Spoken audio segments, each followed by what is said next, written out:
It's been a long time. Yes, it has been like 20 days maybe or 10 days. I don't even remember the last time I created a video. Well, that was because I was going through the college stuff and got sick in between. Things were not so much in my control, but still here we are as always. So, yep, leaving all of that stuff, I'm trying to get back. And yep, I say this every time that I'll be back, but what can we do about it? But yes, I'm trying. Now, leaving that. At last, KDE has done it. The big security kind of feature update, which was KDE talking about, after KDE 6 is here. KDE Plasma 6.6 desktop. And this time, it's not just fixes or optimizations.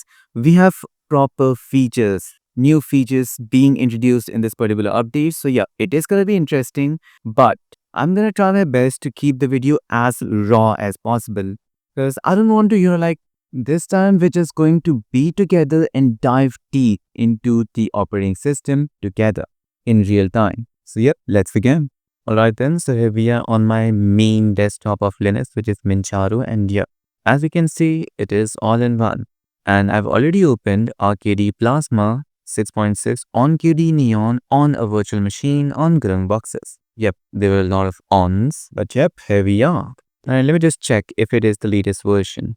Yes, as you can see, it is KDE Plasma 6.6. Nice. And now let's see what is new in this update, shall we? So the first update is in Spectacle. Now Spectacle has OCR feature as well for the first time.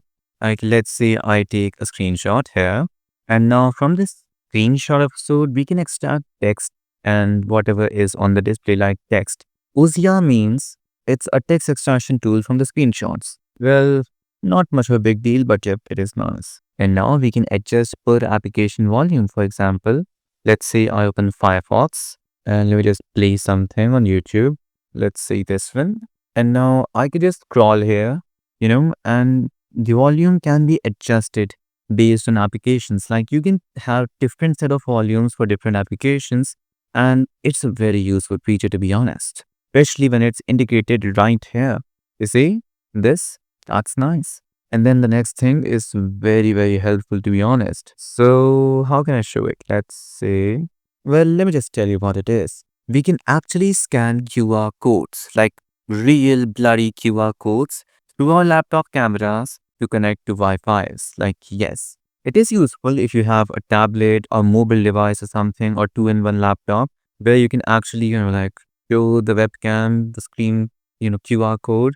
Well, it is useful when it comes to, sharing hotspot from your mobile. You can just show the QR code to the camera and it will be good. And now the next thing is in virtual desktop. Now, virtual desktop support up to 25 virtual desktops. Like, yeah, the limit has been increased. That's it. And we have a brand new on-screen keyboard. Let me just search. I don't know if, come on then, where is the virtual keyboard? There it is. Yep, there it is. We have a new virtual keyboard which we can use, and yep, it looks good. And in the accessibility stuff, we have a new option to go all grayscale, like actually grayscale. Let me just show you. You see, this is how. Let me just go back, I kind of like grayscale. I don't know why. And then leaving that, we have a new magnified pointer, like cursor tracker, whatever you call it. And now let me just tell you another good thing about it, So the Wayland is being improved and now it is better when it comes to screen mirroring or color handling. Well, in short, as you can see here, color accuracy, this is pretty good. Yeah, pretty good. And even leaving that, how can I say it? When you're mirroring your desktop or you're recording or something, it's going to be way accurate and way better on Wayland. And if you have an ambient sensor, you can actually enjoy something good as well. You see, you can have auto brightness feature on this. Like if you have that sensor on your laptop or desktop or monitor, you can enable it. And then what else is there? Let me just show you. You have way better widgets and stuff recently, added to the Plasma 6.6 desktop. So yeah, that's it. And yep, I know what you're thinking. It feels like I don't have any energy today on creating the video. Well, yeah. I've been pretty exhausted lately, but don't worry, I'm just back. I'm back, okay? The reason why I was exhausted is kind of, I'm fine, okay? And I hope I'll be better in the next video.